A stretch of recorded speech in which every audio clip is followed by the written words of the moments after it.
Hey, coming off a national championship, not bad at all. And for you, the coaching staff, how great does it feel to be back in the water and back to work and get ready for this opener?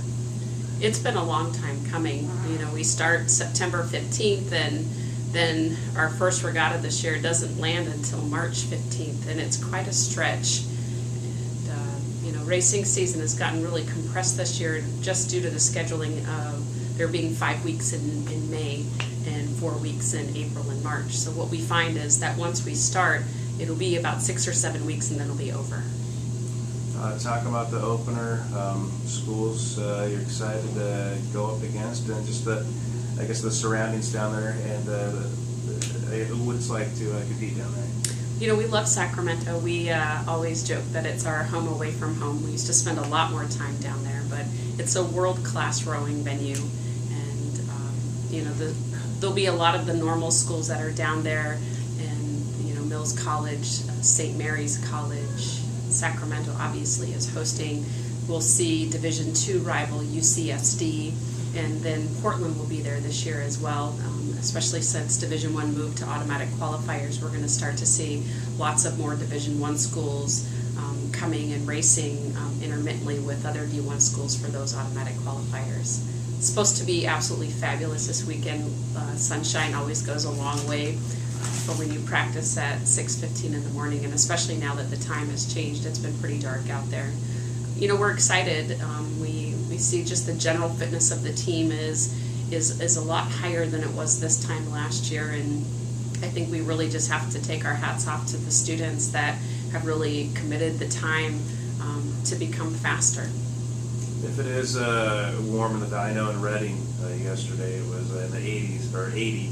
But in Sacramento, if it is warm this weekend, starting the season, could that play a factor in all, or do you think that everybody health-wise ready to go no matter what the conditions are? You know, weather usually plays a factor, especially if it's sunny. And we saw that at the WERA Championships last year, where we had beaten Western the week before, and then they came back to beat us by 2 seconds. And it was one of those really tough learning experiences for me.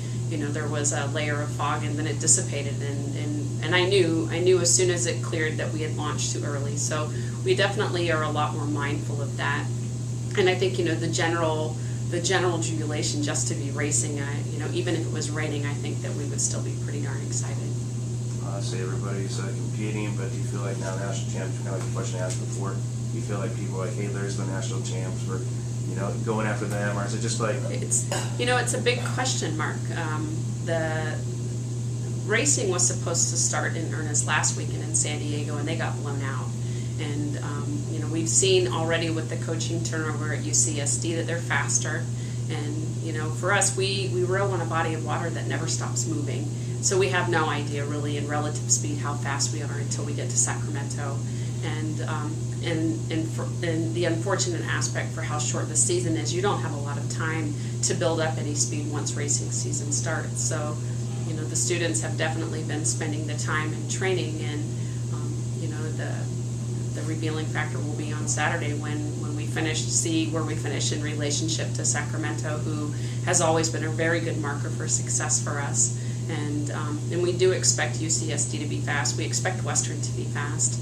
And you know, I think they were very shocked last year when they got beat, and I think that their goal this year in training is not to let that happen again. So it should be interesting.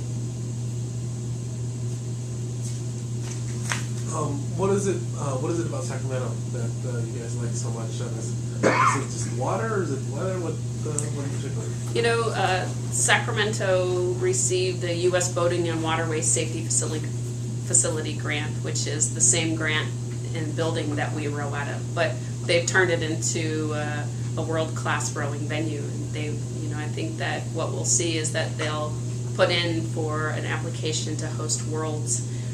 And so that should give you a little idea of what it's all about. It's a great body of water. You know, they do lots of things on Lake Natoma, but rowing seems to be one that is making a lot of money for the aquatic center and bringing in lots of people. So when we race on Saturday, what we'll find is that we are actually racing in between a juniors regatta, where there will be 300-400 high school rowers there for a regatta, and you know, I think it kind of demonstrates the strength of rowing that we see all over the place. But it should be pretty remarkable. They have usually 7 lane lines in. It's a buoyed course from start to finish. They have a starting platform that they put into position. It's just it's the real deal. Do you guys get like the day before? Do you go out in the water at all, or is it just you show up Saturday and? Because the season is so short, and we're taking 2 really big trips north this year, we won't let the students leave until their classes are over on Friday. So we have some vans that won't pull in until midnight. But, you know, that's a commitment to keeping them in their classes on Friday, because when we go north, we'll end up leaving on Thursday, and they'll miss 2 consecutive weeks of Thursday, Friday classes. And that makes it really challenging, where we want, if we say, you know, education comes first, academics comes first, then I definitely have to stand behind what I say. So in this instance, we will not, which is, you know, it's good and it's bad, but it is what it is.